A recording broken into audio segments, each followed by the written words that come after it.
Fala, concurseiros! Vamos aqui dar sequência à nossa revisão para concursos focado na banca IDECAM.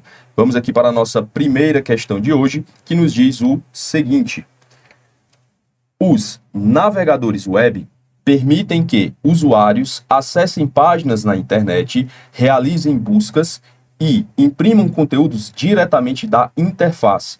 Para garantir o uso eficiente dessa funcionalidade, é essencial compreender que... Então, a nossa questão aqui, ela está falando a respeito dos nossos navegadores web. O que é um navegador web? Aqui a própria questão já está falando, né? Vai permitir você acessar as páginas da internet. Como ele não trouxe aqui qual é o navegador, então o que ele fala aqui, ele serve para todos os navegadores principais, né? A gente está falando aí do Chrome, do Edge, do Firefox, entre outros, tá certo? Então, para que ele consiga acessar essas páginas na internet, realizar buscas ou ainda imprimir o conteúdo, é necessário que, olha só, ou é essencial, né? É isso que ele quer saber. Letra A. O domínio de um site é apenas um identificador visual e não está relacionado ao endereço IP do servidor que hospeda a página. Isso aqui está errado. Mas o porquê que isso está errado? Quando a gente fala de domínio do site, a gente está falando daquele endereço, né, que é atribuído a um determinado site. Ou seja, quando você tem, por exemplo, um site www, vou colocar aqui o meu site, ó, alansouza.com. Isso aqui, pessoal, é o meu domínio, tá? Quando eu escolho esse nome aqui, Alan Souza, isso aqui me pertence. Então, ele agora é de minha propriedade, ou seja, é de meu domínio. Agora, o que a questão está dizendo é que este domínio, ele é apenas... A gente já sabe que em concurso público, quando aparece essa palavra em apenas, a gente já fica desconfiado, né? Ele está dizendo que é apenas um identificador visual e não está relacionado ao endereço IP do servidor. E isso está errado. Sabe por quê? Quando a gente fala a respeito dos endereços dos sites, existe-se uma relação direta entre o endereço IP e o domínio do site. Como é que funciona isso? Quando você vai acessar um site qualquer, aqui eu trouxe, por exemplo, esse endereço aqui, ó, meubanco.com. Isso aqui é o domínio, tá? Isso aqui é o domínio. Claro que aqui você vai ter, né, cada, por exemplo, banco tem o seu domínio, tem o Banco do Brasil, que é o bb.com, bradesco.com e por aí vai. Então aqui, quando você precisar acessar este domínio, o que vai acontecer é que antes de você chegar até aquele site, vai ser preciso você acessar o que nós chamamos de servidor DNS, tá? O DNS, que é o Sistema de Nome de Domínio. Ele funciona de maneira muito semelhante com a nossa agenda de telefone que você tem aí no seu celular. Hoje em dia, quando você vai ligar para alguém, você não disca mais o número daquela pessoa. Você simplesmente procura na sua lista de telefone o nome daquela pessoa que você quer ligar, né? Por exemplo, aí para o seu pai, sua mãe, e lá, junto com o nome daquela pessoa, vai estar lá o número de telefone dela. Então, quando você precisa ligar, você simplesmente escolhe o nome e o seu telefone já disca esse número automaticamente. O DNS, ele vai fazer algo muito parecido na internet. Então, você simplesmente digita o endereço que você quer, que é o domínio, ele vai lá no servidor de DNS, onde ele tem uma tabelinha como essa aqui, ó, onde de um lado ele tem o nome do site e na frente ele tem o endereço IP, porque a gente sabe que as máquinas, para se encontrarem em uma rede, a internet ela é uma rede, elas só se encontram através desse endereço IP. É como se fosse o número de telefone que você precisa para fazer a ligação. Então, neste caso, ele simplesmente associa, ó, o nome ao endereço IP. Então, aqui eu trouxe exemplos de sites, ó, Google, o meu site aqui, o YouTube, o Instagram. Cada um desses domínios, cada um desses sites, ele tem o seu endereço IP exclusivo, que é o que vai te levar até a máquina que está hospedando aquele site. Então, foi lá no DNS, consultou qual é o IP e ele retorna para você, ó, o endereço IP correto para você acessar o site. Só depois que você recebe esse IP, aí é que ele vai enviar o IP para você chegar de fato àquele site. Então, é todo um processo que acontece Que, claro, no dia a dia você não está nem preocupado com isso. Você digita o endereço do site, você já vê a página carregada. Só que nesse meio tempo ali, nesse intervalozinho de tempo muito curto, ele precisa fazer isso. Ele tem que pegar o endereço de um site que você digitou, consultar lá no DNS qual é o IP correto, e aí ele volta com aquele IP. Aí sim você consegue acessar a máquina. Então, nas próprias configurações de rede que você tem, ó, por exemplo, aqui no caso das configurações do sistema operacional Windows, existe um local que é onde você vai colocar o seu IP, aqui é o IP da máquina, tá certo? E mais abaixo ele vai pedir o servidor de DNS. Geralmente a gente deixa isso automático, né, para ele encontrar o endereço DNS automático, mas você precisa ter um servidor de DNS, senão você não vai conseguir acessar esses sites. Então, dessa forma aqui, ó, a letra A eu não posso marcar, porque ele está dizendo que não existe relação entre o domínio e o IP de um servidor que hospeda a página, tá certo? Já a letra B, ele diz assim, ó, o protocolo HTTPS é utilizado exclusivamente. Olha outra palavrinha que a gente já tem que ter atenção, né? É utilizado de forma exclusiva, ou seja, apenas em sites o quê? Governamentais. Então ele está dizendo para você que o HTTPS ele é utilizado apenas em sites que tem aquela terminação .gov. Errado, tá? Ó. E ele ainda continua insistindo no erro, ó, e não pode ser implementado em sites de comércio eletrônico ou redes sociais. Isso está completamente equivocado. O endereço que começa com o HTTP, a gente sabe que o HTTP, ou pelo menos você deveria já saber, né, nessa revisão, mas vamos lá. O HTTP, ele é o protocolo que faz a transferência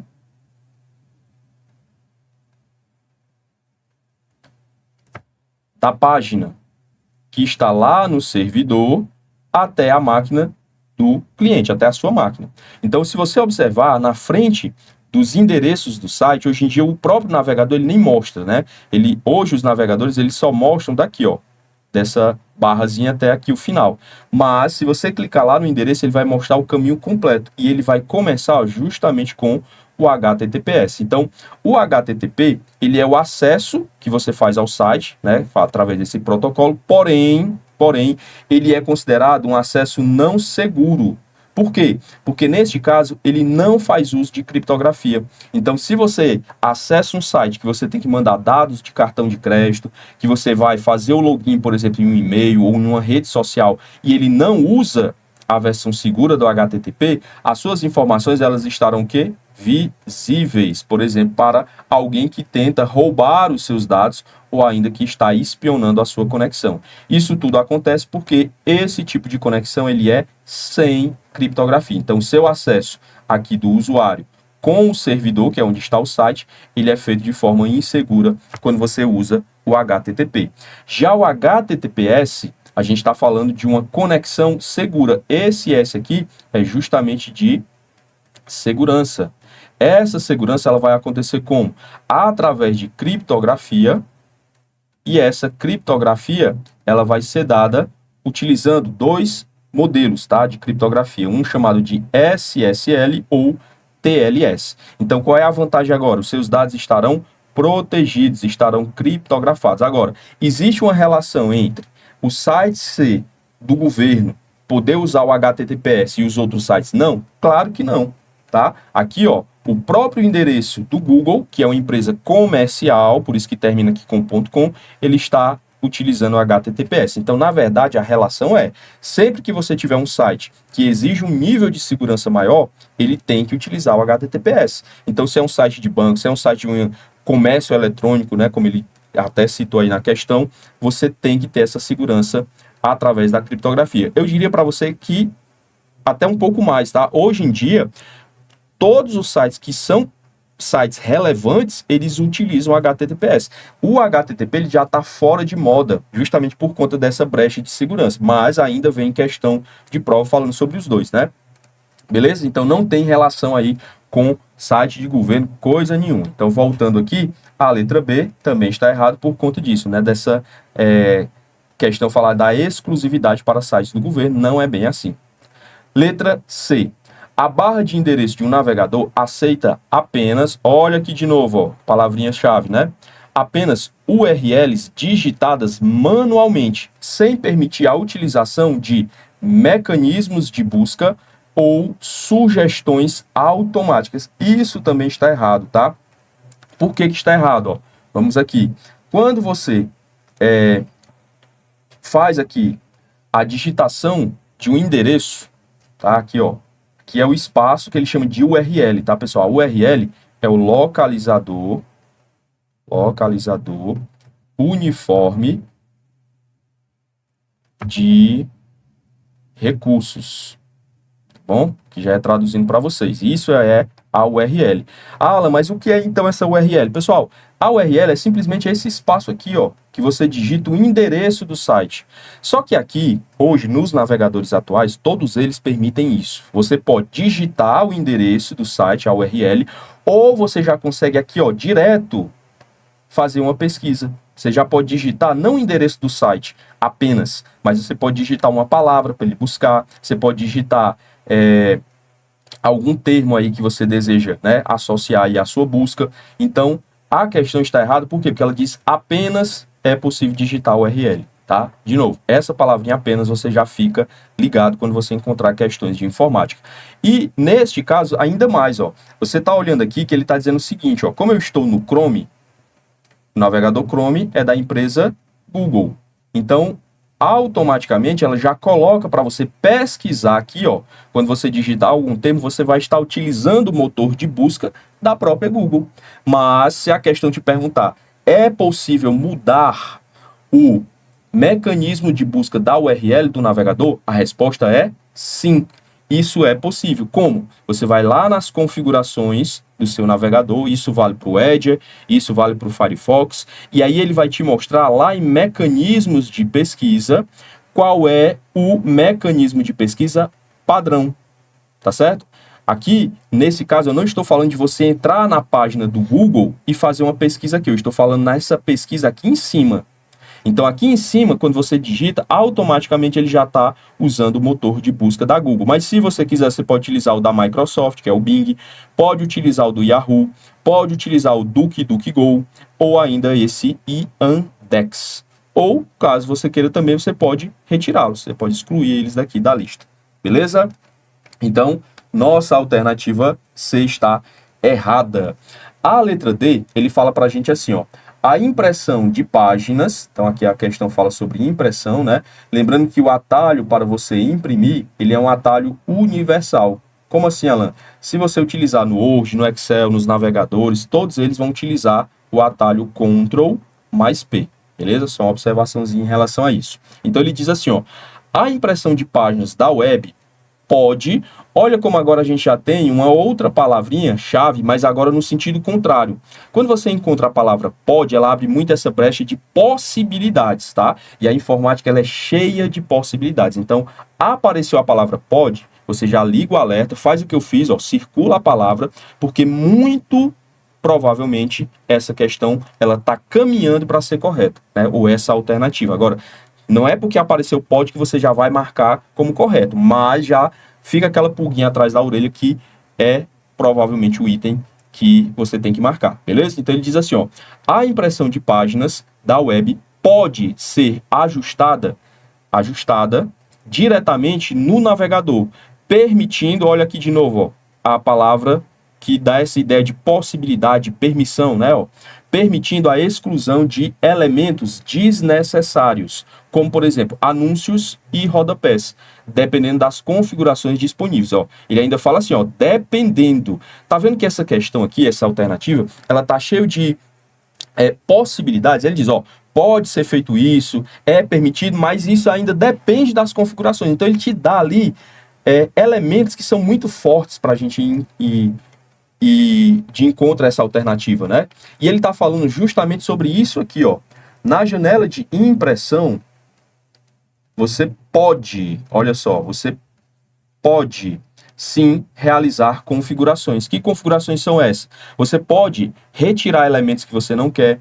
Por exemplo, aqui, ó, em opções, você pode desmarcar a opção de cabeçalho e rodapé. Então ele vai retirar isso aqui, ó. Isso aqui é o cabeçalho. Tá vendo que ele está mostrando uma data, ele está mostrando aqui o título da página. Então, se eu quiser, eu tiro isso aqui e também tiro o rodapé. O rodapé é o endereço aqui do site que ele está me dando e, além disso, a numeração de página. Então, se eu desmarcar, isso aqui vai sair. Além disso, eu posso remover também gráficos que aparecem em segundo plano, né? Às vezes você entra em sites que tem aquelas imagens de fundo. Se não quiser isso impresso, é só marcar, aliás, desmarcar, né? Já está desmarcado aqui esta opção.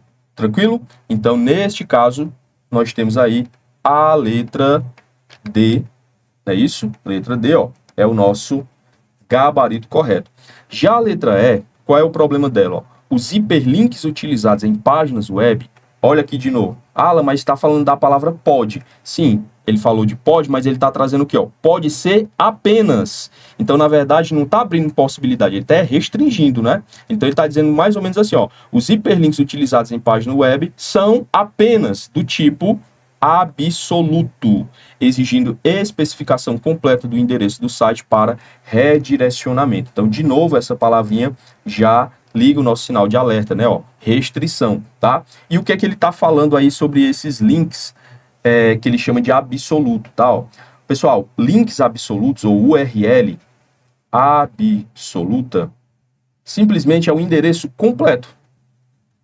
Então, ele está dizendo que você, ao utilizar a URL, você pode, ou você é obrigado, né? Você vai usar apenas os endereços completos. Então, você teria que colocar o endereço inteiro com o protocolo, o serviço, o domínio do site e aí o restante da página. Só que isso, na verdade, não é verdade.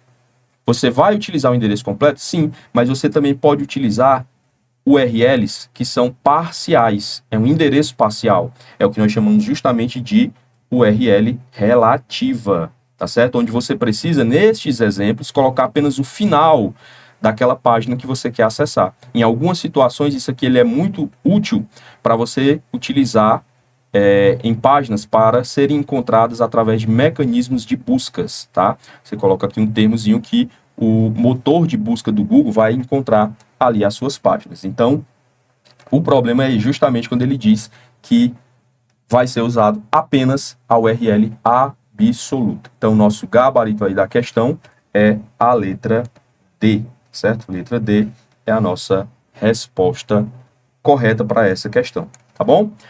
Questão agora de número 2, questãozinha também desse ano de 2025, tá? E ela diz assim: os dispositivos de armazenamento, então ele está falando de dispositivos como HD, SSD, pendrive, entre outros, desempenham um papel essencial na retenção, recuperação e proteção de dados em sistemas computacionais modernos.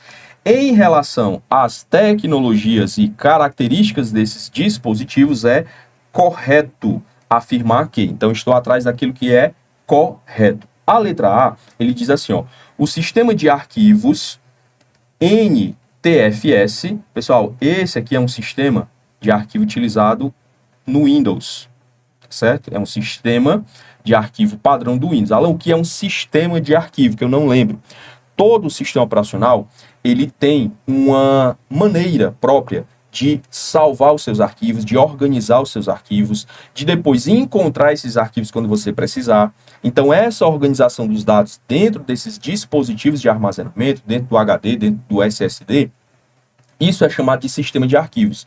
Eu sempre faço uma comparação como se fosse o seguinte, ó. Imagina você aí, estudante, concurseiro, né? Você tem aí o seu material de estudo, seus livros. E aí você tem um estante na sua casa e você guarda os seus livros, todos eles assim, ó, na vertical, em pezinho, que você acha isso mais fácil de organizar. Aí vem uma outra pessoa, chega na sua casa, vai ajudar ali na organização, e ela simplesmente coloca os seus livros deitado, na horizontal. Coloca eles empilhados, né? Um sobre o outro. Aí eu te pergunto, mudou a estante? Não, é a mesma. No caso, a estante seria como o nosso HD, nosso dispositivo de armazenamento. Mudou os livros? Não, os livros também são os mesmos. Eu diria para você que os livros eles estão nessa relação para os nossos arquivos. Então, os arquivos vão ser os mesmos.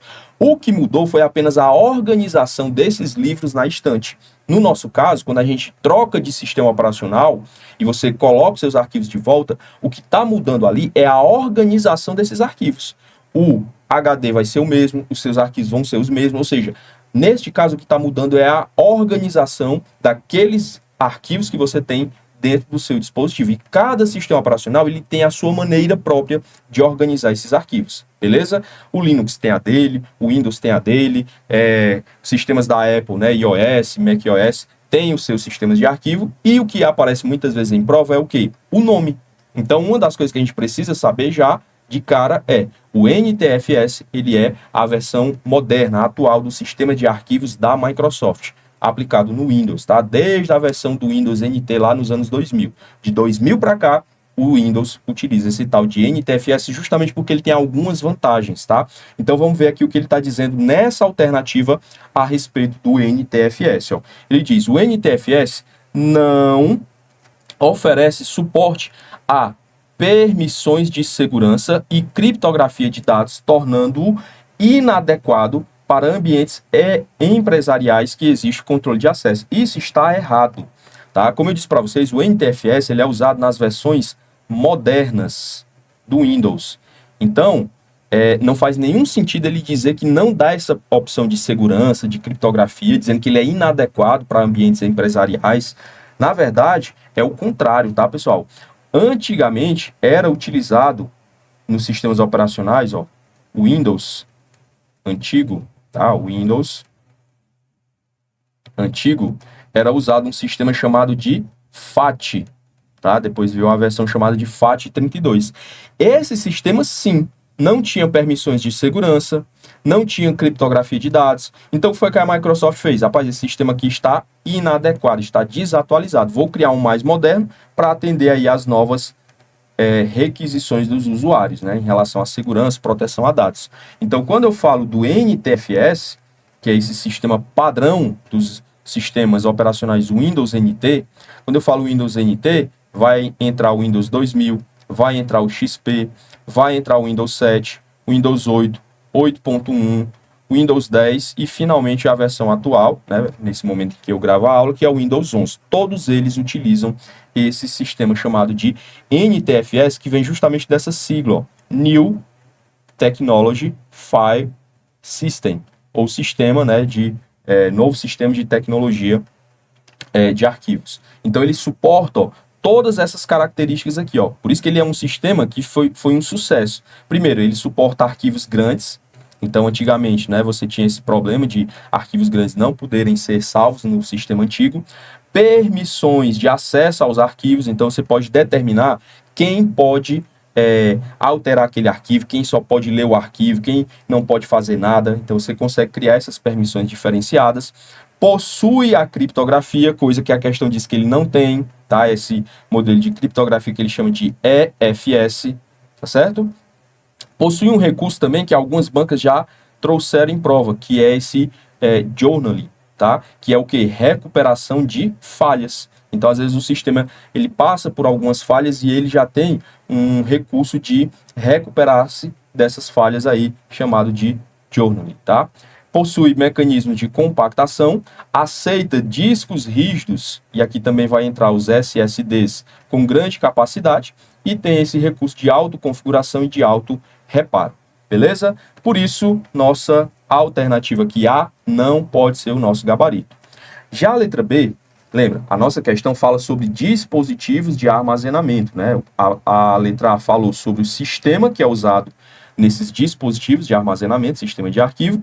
Já a letra B, ele diz assim, ó, os discos rígidos, né, também chamado pela sigla HDD, Hard Disk Drive, armazenam dados em células de memória flash. Errado, tá? Errado. Os discos rígidos não utilizam memória flash, garantindo maior velocidade de acesso e menor latência em comparação com os SSDs. Na verdade, o que ele fez aqui foi trocar.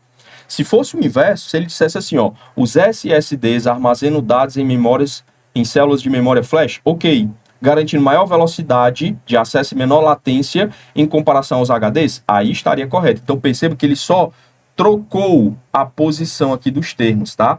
Porque quando eu falo do SSD, você tem que entender que os SSDs, eles vieram para substituir o HD. Então, o SSD, que é a unidade de estado sólido, né, desse termo em inglês, ó, Solid State Drive, eles vieram para tomar o lugar do disco rígido, porque o disco rígido, ele é um sistema que usa de magnetismo através de um prato, esse pratozinho aqui, ó, que fica girando, né, a altas velocidades aí, e aqui você tem uma cabeça de leitura e gravação que usa um ímã. Então, por ele ter esses equipamentos aí mecânicos que se movimentam, ele tem uma velocidade menor do que a comparada com dispositivos eletrônicos. Então, a memória flash, trouxe até o íconezinho aqui do flash, que é para você não esquecer, né, associar aí, tá?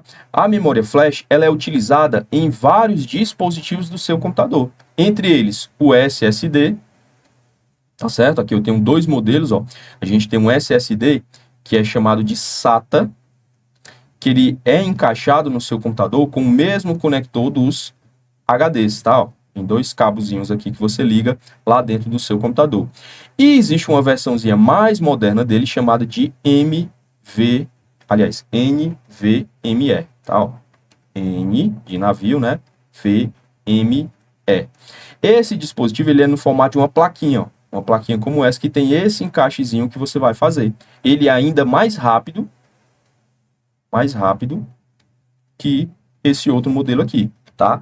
Os dois SSD já são mais rápidos do que o HD. Agora, esse NVMe é ainda mais rápido do que esse outro modelo aqui. É uma versão mais atual.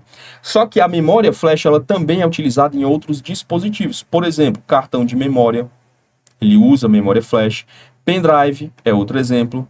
Mas no HD, não. O HD não usa memória flash, tá certo? Nesses três aqui, sim, nós teremos o uso desse tipo de memória. Então, também está errado a letra B de bola. A letra C, ele fala justamente sobre essa tecnologia NVMe, que eu acabei de falar para vocês, e ele diz para a gente o seguinte, olha só,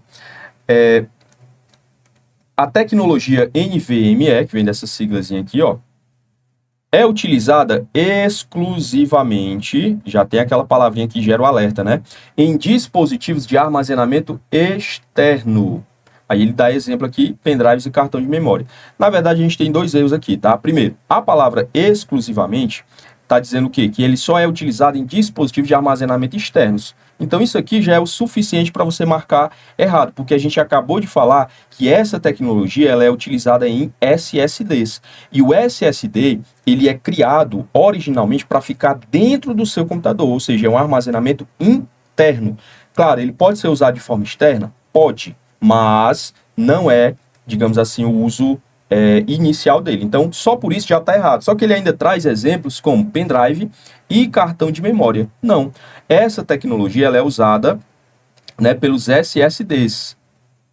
Pendrive, cartão de memória, eles não usam essa tecnologia. Então, aqui eu trouxe para vocês, inclusive, ó, os dois modelos, tá, ó, de SSD que usam essa tecnologia, tá? Tem alguns modelos aí que mudam em relação a tamanho, velocidade, né? Alguns são menores porque são utilizados em notebooks, por exemplo. E aqui ele mostra justamente um SSD interno. Aqui é uma pessoa encaixando ele na placa mãe do computador. E aqui é um modelo externo. Para isso você precisa comprar o que a gente chama de case, que é uma caixinha onde você encaixa ele aqui dentro, ó. Tá vendo? Ele tem um encaixezinho aqui dentro. E na ponta você vai ligar um cabo USB. Para aí sim você conectar o seu computador. E aí você passa a ter esse SSD funcionando de forma externa. A letra D, ele diz agora para a gente assim, ó. O armazenamento em SSDs é baseado em memória NAND flash, tá? É um nomezinho mais específico para memória flash. Então, ele está dizendo o quê? Que o SSD, ele é baseado em memória flash. Até aqui, ó, até aqui, tudo certo. Vamos ver o restante. Apresenta menor tempo de acesso. Quando eu falo menor tempo de acesso, significa dizer que ele é mais rápido. Por quê? Porque eu vou acessar aquela informação em um tempo menor, tá certo? Cuidado só para você não confundir, porque às vezes tem candidato que olha a palavra menor e acha que está dizendo que ele é mais lento. Não. Se eu chego àquela informação em um menor tempo, é porque o acesso ele é mais rápido, tá certo? Então, tem um tempo de acesso menor? Sim, até aqui também é ok. aos dados, né? Então, até aqui, na verdade. Aí, vamos ver o finalzinho, para ver se não tem problema. Ó. E maior resistência a impactos físicos do que HDs convencionais. Tá tudo ok, pessoal. Nosso gabarito aqui é a letra D, tá certo? Os SSDs, eles usam essa memória flash, né? Aqui ele trouxe o termozinho mais técnico, que é NAND flash, beleza? Tem um menor tempo de acesso e, além disso, ele tem uma maior resistência. Por quê? Porque ele não tem partes que são móveis. A gente viu que o HD, ele tem aquele pratozinho que fica girando e junto com ele tem um braçozinho que fica fazendo a leitura. Se houver trepidação, ou seja, se você balançar ali um computador ou se bater ele em alguma superfície, pode acontecer do HD ser inutilizado. Isso é muito comum de acontecer. O SSD não, ele é mais resistente em relação a esse tipo de problema. Então, a letra D está aqui, então, o nosso gabarito, certo? Ó, nosso gabarito aqui é a letra D de dado. Isso já implica, né, que a letra E está errada. Mas vamos entender aqui, como a gente está fazendo a revisão, vamos olhar item por item. A letra E, ele diz assim, ó, a implementação da tecnologia RAID 0 aumenta a redundância dos dados armazenados ao armazená-los simultaneamente em discos diferentes, garantindo a alta disponibilidade em caso de falha em um dos discos. O problema aqui está em um só, tá? Aqui não é o 0, aqui é o 1. RAID 1 é que vai fazer isso que ele está dizendo. Alan, mas eu não lembro o que é esse tal de RAID, né? RAID que eu lembro é aquele inseticida. Vamos lá, vamos relembrar o que é essa tecnologia aqui, ó. Primeiro, ela está relacionada a dispositivos de armazenamento, que é o foco da nossa questão, ou seja, ela vai ser empregada em HDs ou ainda SSDs, beleza? A tecnologia RAID vem desse termozinho em inglês, que já traduzindo significa o seguinte, ó, conjunto redundante. Já temos aqui um termozinho que apareceu na alternativa, né? Ó, conjunto redundante de discos independentes. Quando eu falo de redundância, eu estou falando de repetição, tá certo? Essa palavrinha redundância, ela aparece muitas vezes na informática quando a gente está buscando uma segurança. E aqui qual é a segurança? É você se precaver contra perda de dados. Então imagine que você tem um HD no seu computador e você tem informações ali extremamente importantes. Você pode fazer o backup desse arquivo, salvar isso em um outro local, você está usando de um mecanismo de redundância. Ou você pode ainda automatizar esse processo. Então, o que é que você vai fazer? Você vai pegar o seu HD, você vai colocar um outro HD de mesmo tamanho, de mesma capacidade de armazenamento, ou até superior, não tem problema, só não pode ser menor, mas tem que ser o mesmo tamanho ou maior, para que seja feito um espelhamento, ou seja, tudo que você fizer num HD 1, ele já sincroniza com o HD 2. Criei um arquivo aqui, joga para o outro HD. Apaguei aqui, apaga lá. Fiz uma alteração aqui, altera lá. Ou seja, é um espelho. Fiz aqui, reflete nesse outro aqui. Beleza? Isso é um exemplo de redundância. Essa tecnologia RAID, ela vai ser empregada em duas situações, praticamente. Ela vai ser empregada para criar essa redundância, ou ainda ela vai ser empregada para aumentar a velocidade na hora de você salvar. Como? Ela vai fazer o seguinte, ó. Ela funciona assim. Primeiro, ela vai combinar pelo menos 2 HDs ou SSDs. Tem que ter pelo menos 2 discos, tá? Pode ter mais? Pode. A gente vai ver situações que você vai ter 4, por exemplo, mas tem que ter pelo menos 2. Por quê? Porque você vai utilizar eles para aumentar a segurança através dessa redundância que a gente acabou de falar, ou ainda você pode focar em aumentar a velocidade na hora que você vai salvar os seus arquivos. Terceira possibilidade seria o quê? Você combinar as duas técnicas. Então, vamos aprender aqui sobre elas. Ó. No RAID 0, no RAID 0, que é o que trouxe a alternativa, né? A alternativa falava do RAID 0. No RAID 0, você tem o primeiro disco recebendo aqui metade dos dados, tá certo? Você vai salvar um arquivo, como eu trouxe aqui para vocês no exemplo. Então, metade desse arquivo fica no disco 1 e a outra metade ela é salva no disco 2.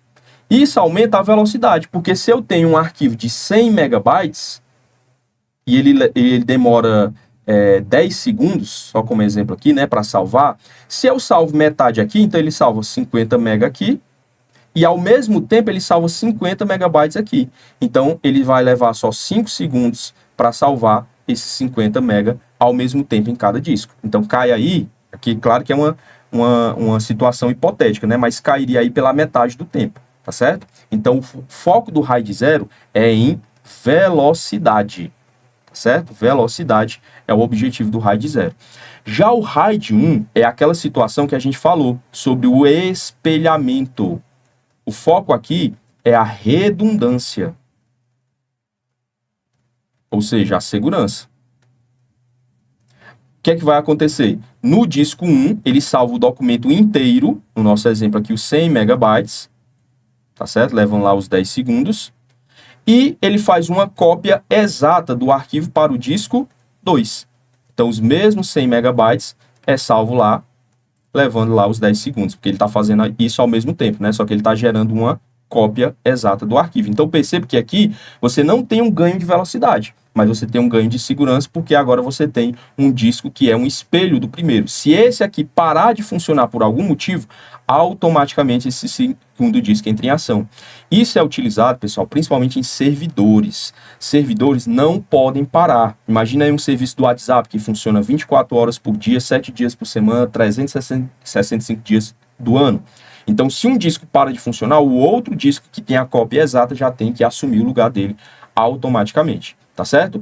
Então, para você não confundir isso na prova, você lembra o seguinte, ó, entre o 0 e o 1, quem é o primeiro, ou quem seria, digamos assim, a posição inicial, ou ainda o mais rápido, né? A gente está acostumado a falar, por exemplo, o primeiro mais rápido numa corrida é a posição 1. Mas se essa numeração começar com 0, quem é o mais rápido? Seria a posição 0. Então, quando falar de velocidade, tecnologia RAID focada em velocidade, lembra que quem vem primeiro, ou seja, quem chegaria primeiro ali na corrida seria a posição 0, tá certo?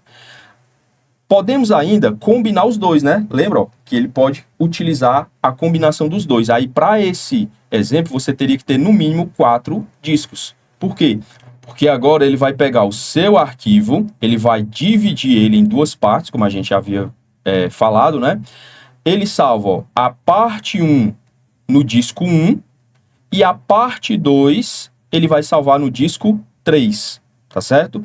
Alan, e o disco 2? O disco 2 ele vai funcionar como um espelho, o espelhozinho aqui, ó, do disco 1. Então ele faz uma cópia do pedacinho que foi salvo aqui no disco 1. A mesma coisa acontece com o disco 4. Ele vai fazer uma cópia exata, ou seja, ele vai funcionar como um espelho do disco 3. Então você combina o RAID 1, que é aquele que cria a redundância, com o RAID 0, que é aquele que cria uma maior velocidade através dessa divisão dos arquivos, tá certo? Então, nosso problema aqui é justamente porque ele trouxe o RAID 0. Quando ele falar de redundância, tá certo? Ó, falou de redundância, é o RAID 1.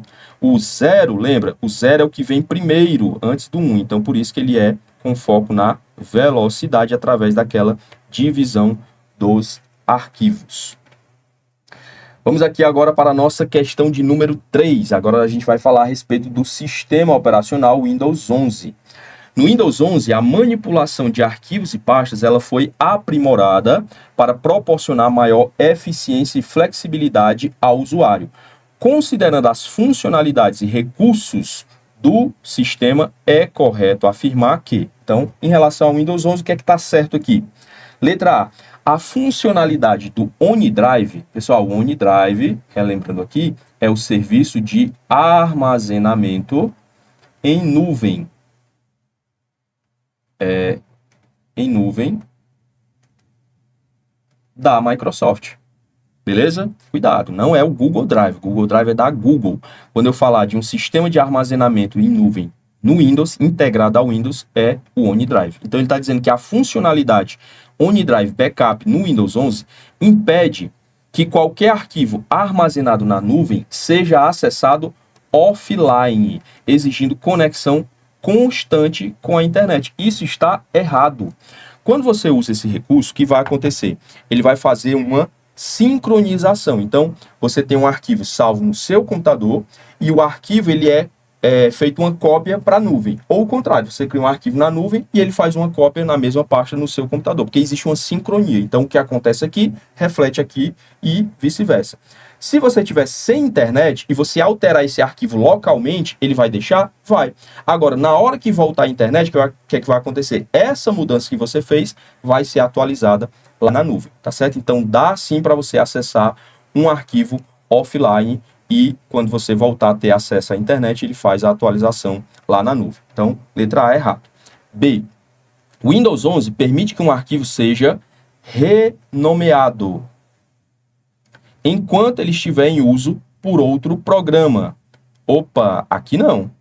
Aqui não, né? Como eu disse para vocês, ó, nem sempre a palavra que vai dar a ideia de permissão vai estar correta. Então, por isso que a gente tem que suspeitar, mas não pode só porque apareceu permite eu vou lá marcar. Porque aqui, qual é o problema? Ele está dizendo assim, ó, quando você tem um arquivo que está em uso, se ele está em uso, significa que ele está o quê? Aberto em um programa qualquer do seu computador, né? Por exemplo, pode ser um arquivo do Word, pode ser esse arquivo aqui. Enquanto ele está aberto, você não pode renomear. Não pode. Posso renomear apenas quando ele estiver fechado. Tá certo? Então, letra B, errado. Letra C. A opção cortar, pessoal, cortar é o nosso recortar. Então, a opção recortar e colar pode ser utilizada para mover arquivos entre diferentes diretórios. Até aqui tudo bem. Quando você usa a opção de recortar, você vai ter lá um arquivozinho, por exemplo, de texto, que está em uma pasta do seu computador chamada concursos. Aí você tem uma outra pasta chamada de questões. Então você pega esse arquivozinho, você recorta ele, né? Quando você recorta, o que é que vai acontecer? Ele fica numa corzinha mais clara, né? Como se estivesse ali meio opaco. Por quê? Porque ele diz para você, olha só, você recortou o arquivo. Só que a ação, ela só vai ser completada quando você for lá na pasta que você quer e usar a opção de colar. Quando você faz isso, aí esse arquivo aparece aqui e some onde ele estava antes. Então, o que você fez aí na prática foi o quê? Você usou a opção para mover. Então, até aqui, tudo certo. Vamos ver o que é que ele diz aqui depois, ó. Mantendo a integridade dos dados e evitando duplicação de arquivos. Perfeito. Porque quando você move um arquivo, quando você recorta e cola, você não duplicou. Então, você manteve a integridade em que sentido? Você agora não tem arquivos duplicados e pode se confundir, editar um arquivo achando que é o outro. Então, letra C correta. Se ele falasse que era copiar, aí não, né? Porque quando você copia, aí sim você está duplicando o arquivo. Então, nosso gabarito aqui da questão, letra C. A letra D, qual é o problema aqui dela, Alan? Ele diz o comando Ctrl Z. Pessoal, Ctrl Z, ele é o comando para você desfazer. Ó, desfazer. Bota com um Z bem grande, que é para você lembrar que é o Ctrl mais Z. Então, ele diz, ó, o comando Ctrl Z pode ser utilizado para desfazer, ok? Qualquer ação realizada no explorador. Olha aqui uma palavrinha que já fica estranho, né? Qualquer ação realizada. Porque se você tiver uma ação que seja no sistema que não dá para desfazer, isso aqui já está errado. Porque ele está dizendo que é qualquer ação, né?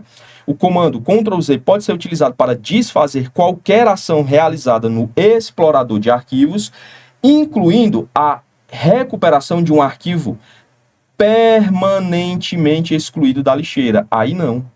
Aí não. Se você excluiu de forma permanente, não dá para desfazer. Se a questão falasse, olha só, a questão disse assim, dá para usar o Ctrl Z para recuperar um arquivo da lixeira? Dá. Apertei o delete. O que é que eu faço? O que é que acontece quando eu pressiono o delete? Eu mando o arquivo para a lixeira. Foi para a lixeira? Foi. Se eu apertar Ctrl Z, ele desfaz a ação e volta o arquivo? Sim. Mas aqui ele está dizendo que você excluiu permanentemente da lixeira. Saiu da lixeira, não existe mais no seu computador. Se você excluir de forma permanente, pelo Windows, não recupera mais. Pelo Windows, tá? Por quê? Porque existem programas mais técnicos que você pode, por esses programas, recuperar arquivos que foram excluídos. Só que você encontra aí, né? Operações aí da Polícia Civil, Polícia Federal, outras polícias aí, muitas vezes descobrindo crimes através de arquivos que mesmo deletados eles conseguiram recuperar, né? A pessoa, em alguns casos, até formata o computador, limpa o computador, mas através daqueles programas ele recupera. Mas pelo Windows, presta atenção nisso, ó, pelo Windows, excluiu de forma permanente, de forma definitiva, não recupera mais, muito menos utilizando o Ctrl Z, que é a ação de desfazer. Já era. Tchau e benção. Tá bom? Então aqui, questãozinha errada, a letra D, né? Alternativa D. E a letra E, vamos ver qual é o problema aqui, ó. A criação de um ponto de restauração, que é um ponto de restauração. Quando você instala programas no computador, quando você mexe em algumas configurações, isso pode dar ruim, tá? O sistema pode ficar instável, pode ficar lento, pode até parar de funcionar em algumas situações. Ou até mesmo quando você é vítima de malwares, quando você é vítima de um vírus, de um cavalo de Troia, isso pode causar prejuízos no seu computador. Então existe a possibilidade de você criar o que nós chamamos de ponto de restauração. O que é isso? É como se você tirasse uma fotografia do seu sistema em um determinado momento, aí ele olha para tudo que tem no sistema, como estão os programas, o que foi instalado, o que está funcionando, tudo bonitinho. Aí você deixa lá aquilo gravado. Se lá na frente der ruim, o que é que você pode fazer? Você pode retornar, é como se fosse um Ctrl Z do sistema. Aí você volta para uma configuração anterior do sistema, tá certo? Isso é o que nós chamamos de ponto de restauração. Agora, olha o que ele está dizendo aqui, ó. Ao criar um ponto de restauração no Windows, permite recuperar versões anteriores, versões anteriores de arquivos individuais, independentemente de eles terem sido modificados ou excluídos. Aí não. O ponto de restauração, ele restaura a configuração do computador, tá? Vamos lá, o que é que ele vai restaurar? A configuração do Windows, se você mexeu, dá para voltar ao que estava antes. Programas, se você instalou ou desinstalou programas, ele vai fazer esse processo de retroagir.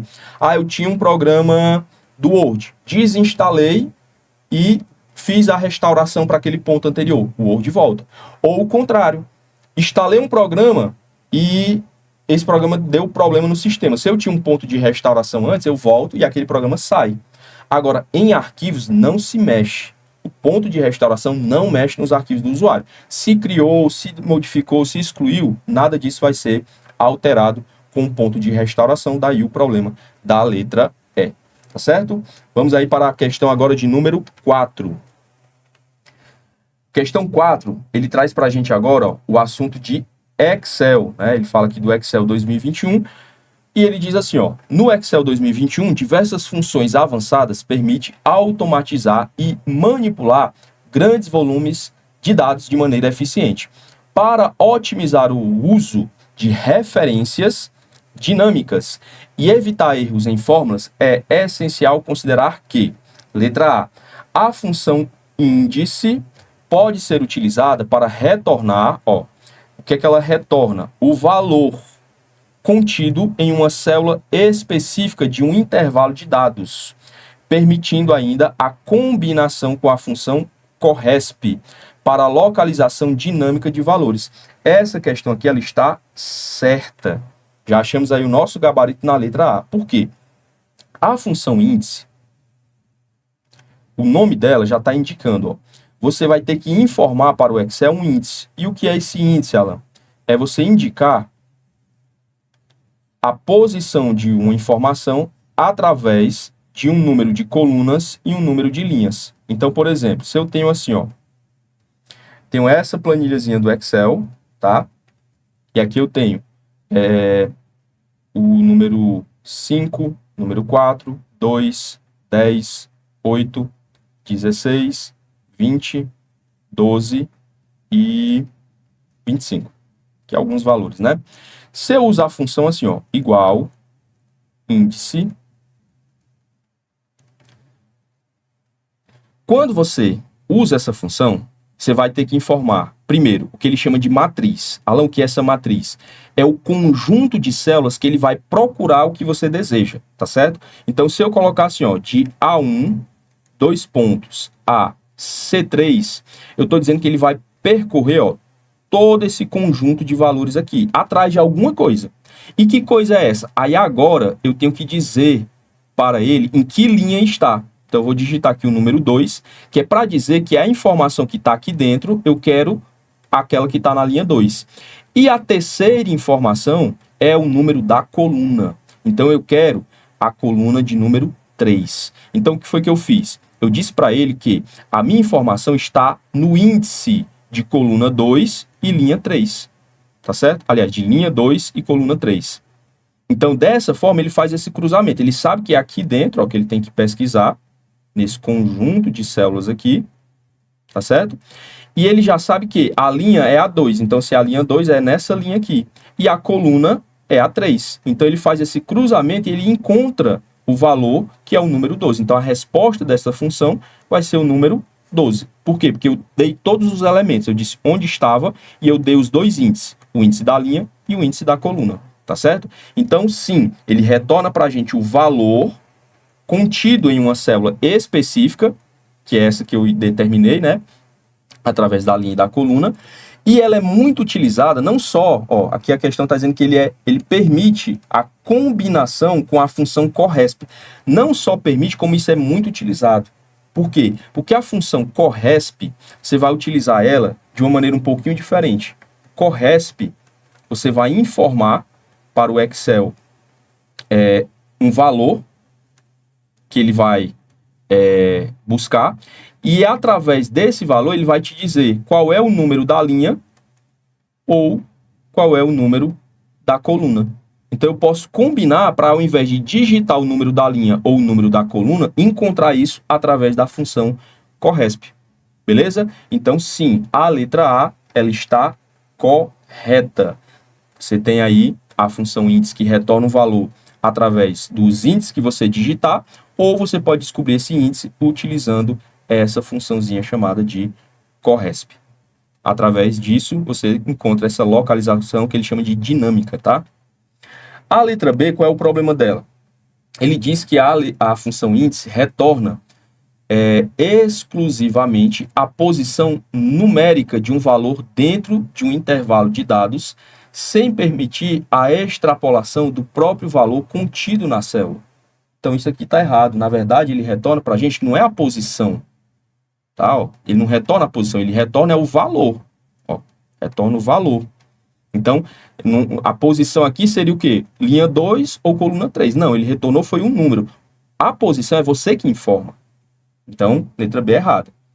Letra C. O operador comercial é utilizado para realizar operações matemáticas de adição, errado, entre valores numéricos em células distintas. Na verdade, o comercial, ele vou fazer aqui direitinho, ó. O comercial, ele é um símbolo que é utilizado para o que nós chamamos de concatenar. O que é concatenar? É juntar.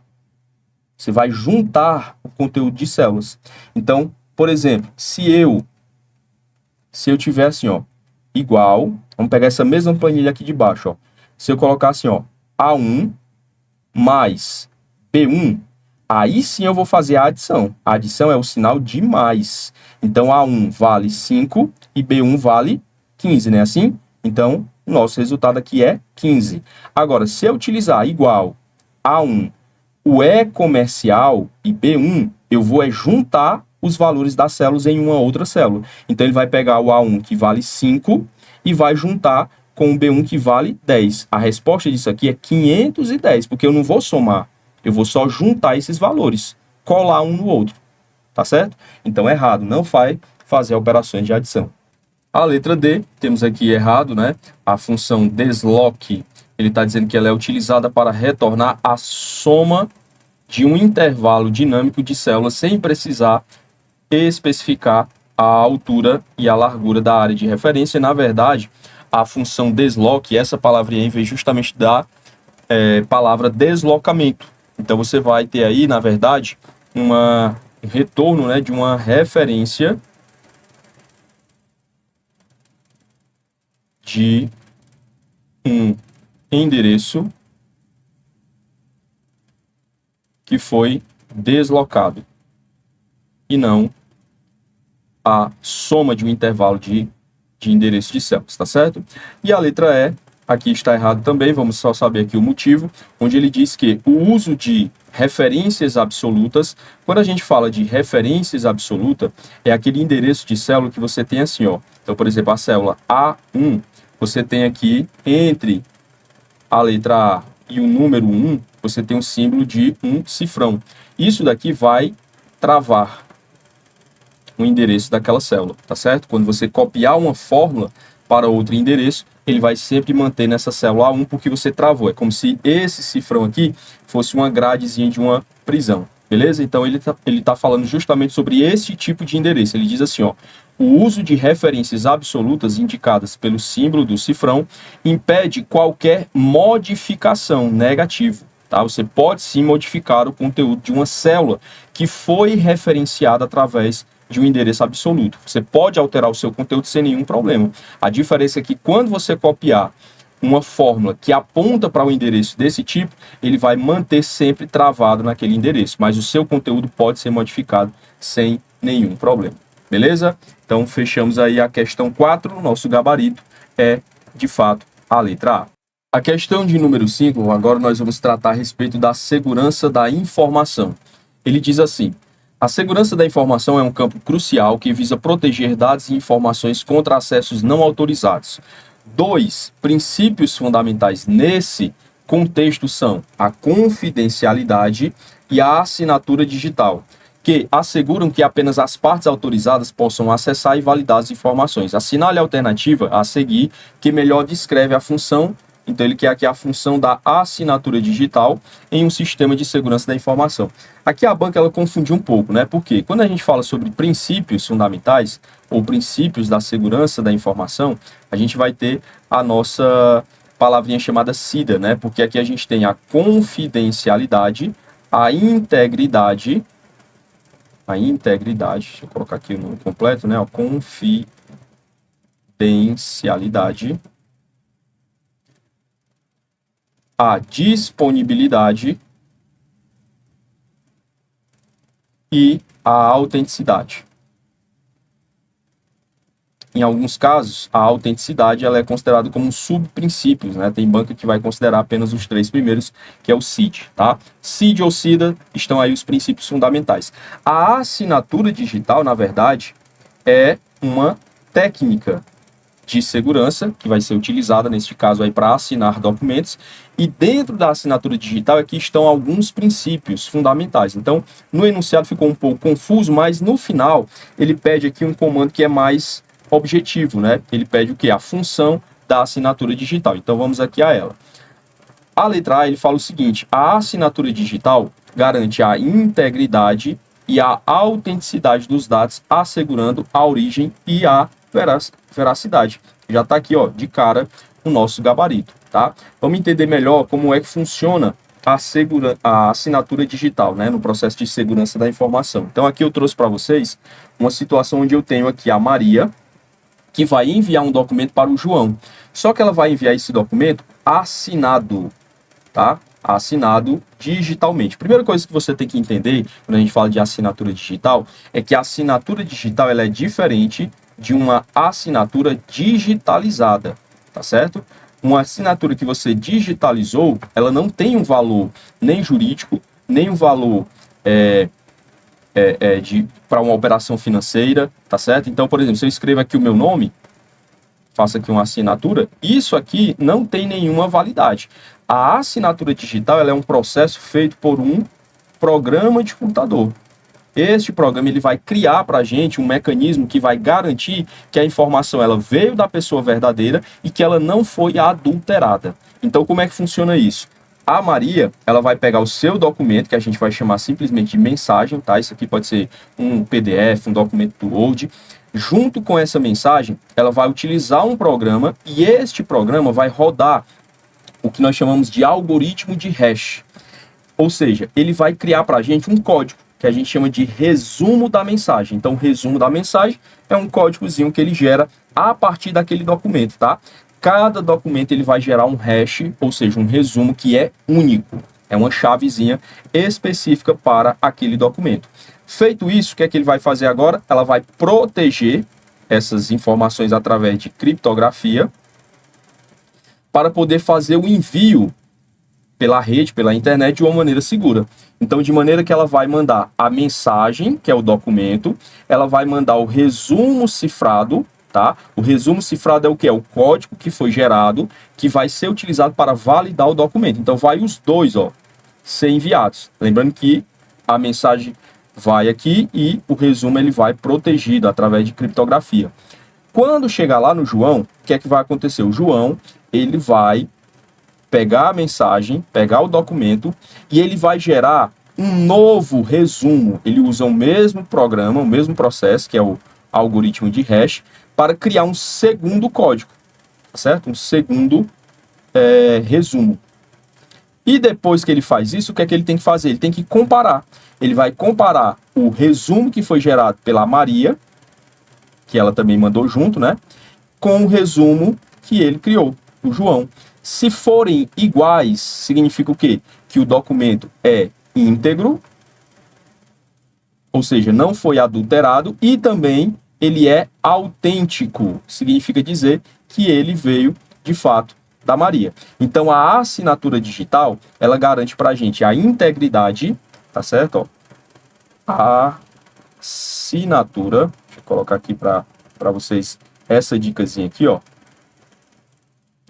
A assinatura digital, ela vai garantir para a gente a integridade. Então, aqui o I de assinatura, você já vai associar ao princípio da integridade. Tá certo? E vai também garantir a autenticidade. São os dois princípios fundamentais que a assinatura digital garante. E quando você junta esses dois, a autenticidade mais a integridade vai gerar o que nós chamamos de não, e aí é onde vem o N, ó, o N aqui, você lembra de não repúdio, também chamado pelas bancas de irretratabilidade. Sabe o que isso significa? Que quando uma informação ela é autêntica e ela é íntegra, a pessoa que te enviou essa informação, ela perde a capacidade de negar que foi ela que mandou aquele documento e de que aquele documento não é verdadeiro, tá certo? Então, o não repúdio, ele garante a integridade, aliás, o não repúdio é depois da garantia da integridade, ou seja, que o documento não foi adulterado, e da autenticidade, ou seja, que quem mandou aquela informação é verdadeira, beleza? Então, neste caso, a nossa alternativa A, ela está correta, porque ela fala justamente que a assinatura digital, ela garante justamente a integridade e a autenticidade dos dados, garantindo o quê? Que a origem é verdadeira, assim como o seu remetente, beleza? Qual é o problema da letra B, Alan? A letra B diz que a assinatura digital é um sistema de autenticação que requer senhas complexas. Na verdade, você não vai precisar colocar senhas. Você usa, na verdade, para assinar os documentos, o que nós chamamos de chave privada. Tá? É um códigozinho que é gerado, não é uma senha. E a pessoa que recebe o documento que foi assinado para ela poder validar, para que ela possa validar que o documento é verdadeiro, ela vai utilizar a chave pública da pessoa que assinou, tá certo? Então, quem assina usa a sua chave privada, quem valida usa a chave pública de quem assinou o documento. Então, letra B, temos aí um problema. A letra C, ele diz que a assinatura digital é um mecanismo que controla o acesso a sistemas operacionais de dispositivos, não tem nada a ver. E a letra D também, ela está dizendo que a assinatura digital ela é um método de criptografia que impede o acesso não autorizado a dados sensíveis. Na verdade, não. A criptografia ela é utilizada na assinatura digital para proteger o resumo da mensagem, que é aquele código que vai ser utilizado para a validação, que é o que nós chamamos também de hash, certo? Ó, esse termozinho hash é aquele códigozinho que vai junto com o documento assinado. Então, assim, nós concluímos nossa aula 6 de revisão para concursos da banca IDECAM. Se você gostou aqui do vídeo, deixe o seu like, já se inscreve no canal e ativa as notificações para você não perder os próximos vídeos que nós teremos aqui da nossa série de revisão de informática para concurso com foco na banca IDECAM. Beleza? Vou ficando por aqui, um grande abraço a todos e nos encontramos no nosso próximo vídeo. Até lá!